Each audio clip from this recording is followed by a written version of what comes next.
Thanks for having me here today. I'm also very aware that I am in between everybody in this room and a few beers, so I'll try to keep it very short and sweet. But I'd like to just touch up on what Andrew Dinstill, his whole talk was on, regulations, acts, and security and things like that. And that's really important, and adoptions, that's what we're tailoring. We run a business in the public cloud, but also private cloud, but particularly in the market data and capital markets industry. And that's all about low latency, trading, sending multicast data across a private network, which can't be done in the public cloud, so we can't work in that space for what we're doing here. And so what we've been able to do is actually run our own hardware from the ground up. So everyone's talking about the services that are being done in the public cloud. You can click a button and it just works, right? We can all do it. You can run 70 billion parameter models now on your M4 chip MacBook, for example. You can do your MCP client, server, whatever you want, but it's not production, right? We've talked about that in a few other of our conversations here. So what we've done at Options is we're actually deploying the hardware ourselves for our clients and some of the most secretive organizations in the world. So you're not going to find this stuff on ChatGPT. You're not going to find their algos, their alpha in ChatGPT or in Reddit and things like that. And that's why it needs to be private. And that's what we're going with here. So your own private security, private AI, using your own models. Maybe that's fine-tuned models off the shelf, whatever you want. But then also using it in your systems for trading. So how do you get it low latency trading from, say, we've opened up a data center now in Iceland. So how do you get it from, if you're trading in Singapore, data to Iceland where it's low cost, things like that, and bring it back again to trade in SGX, which is a stock exchange in Singapore. So those are real life problems for a very niche market. Just a bit more about myself. Been at Options now for 5 years. Worked in our public cloud and private cloud strategy, and essentially just delivering our AI strategy now as well.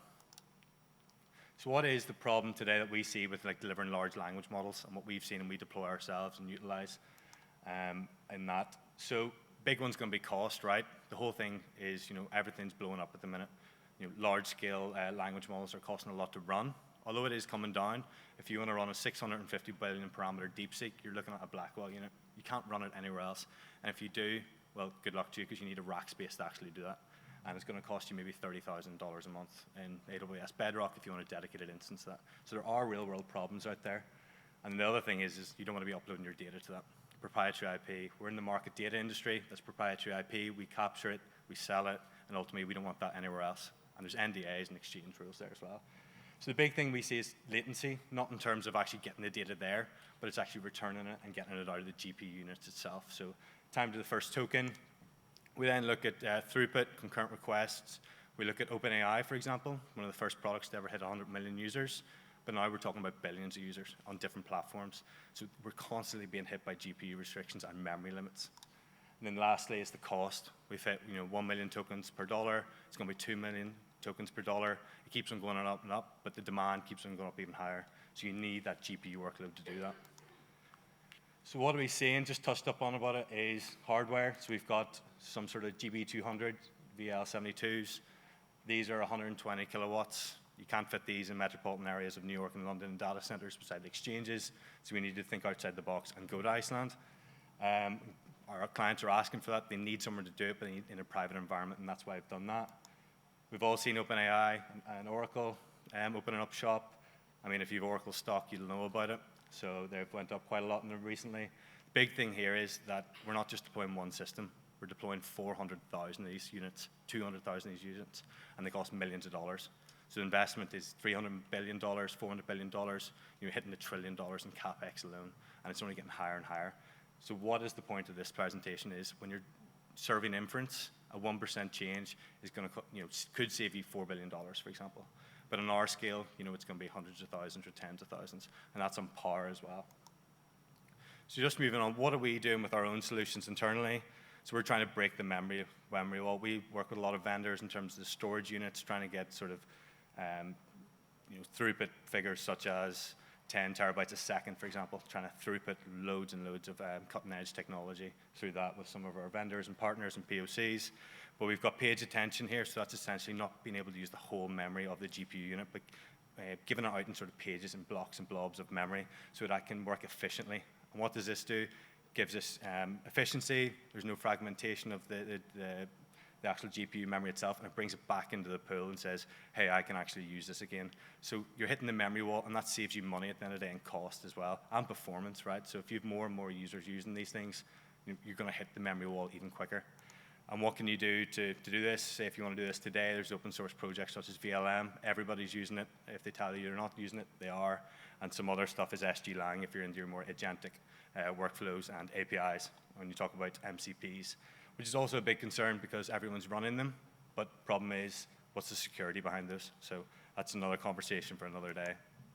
Next, we'll move on to caching strategies. Again, is another thing surrounding the memory wall. Where is your data? So have you seen this prompt before? Large language models, it's tokens at the end of the day. It's a next word predictor. If I've seen someone who wants to go to, I want to go to holiday in London, but someone else asks, I want to go to holiday in Milan. They're using the same words, the same tokens. We can cache those, so you're not actually recomputing with the GPUs themselves and leaving yourself, saving cost, saving GPU power, and ultimately you don't have to scale as fast. So you need these techniques to do that, and again, VLM is very good for that.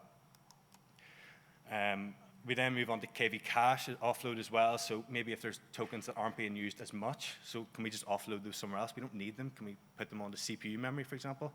That's a really good example. So only keep what you need and then offload sort of questions that don't come up a lot as well. And that will increase your context window, context capacity, and pretty much your ability to ask more questions. And everyone in this room's used Claude when it tells you have to come back at 3 p.m. And that's useless. I need the report done by 1 p.m., right? So everybody's using it, and that's really, really annoying.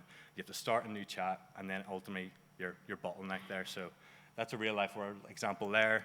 And the use cases, again, are long conversations, RAG, chat, functionalities, things like that. And then onto the hardware itself, so right down to the silicon layer. So if anybody enthusiastic about PyTorch, Torch compilers, squeezing out performance from the kernels themselves, fusing operations and getting faster directions there. And then we also have the CUDA graphs, again, where executing traces, bundling GPU performance and operations into one entity, so acting as one entity and not using as much CPU and GPU performance. Again, saving money, saving time, and better performance for your users as well. And then lastly, on the quantization, again, precision versus performance, accuracy. Do you take down the floating points to a certain level where you can mount an 8 billion parameter thing on your, or 8 billion parameter model on your hardware with another one? Or do you go, I just can only host 170 billion parameter model? And problem with that is, and the problem with the other, CUDA graph and Torch compilers are, accuracy. Will you actually get the right answers and things like that? And that's really prevalent in the finance industry, health industry. These answers need to be right. We can't allow any, even hallucinations. It needs to be accurate. Everything needs to be accurate here, and that is a real problem. But we're mainly focused here on the security element. And just to wrap up for today, and I think it's probably pretty fitting, with the last presentation of the day. What's next? First, what are we seeing? So we've already hit the memory wall. We've got the GPUs. We know we can just scale GPUs, right? Maybe not us in this room. It's the Metas, it's the Microsofts of the world that are doing that with the high CapEx. But what is next? And where we see that with options technology and our partners and our vendors, especially in the capital markets industry, is storage. So we're able to offload to maybe S3, NFS, low-cost object storage, maybe high-performance object storage, but again, reaching that 10 terabytes a second of throughput, and the sending KV cache and all that good stuff actually to storage. Problem with that is getting that back to the systems that are actually running and the compute and the latency with that. So that's the barrier. The barrier is being broken there, and you will probably see ChatGPT, OpenAI, CoreWeaves of the world all using that technology soon, and ultimately the barriers are going to still keep getting broken. And I'd just like to sort of leave it on what I sort of pitched up at the start was the security element of all this. Why do we know all this? Is because we've actually been able to do this for our clients, for ourselves, but you need to own your own data. Intelligence is what you trust. So that is essentially what we're looking for in options here is, to be secure. To make sure no data is leaving the network, for example, there's no data leakage, using confidential computing, for example, so using secure enclaves on the GPUs themselves, which is very not common, but some people want to do that for security reasons.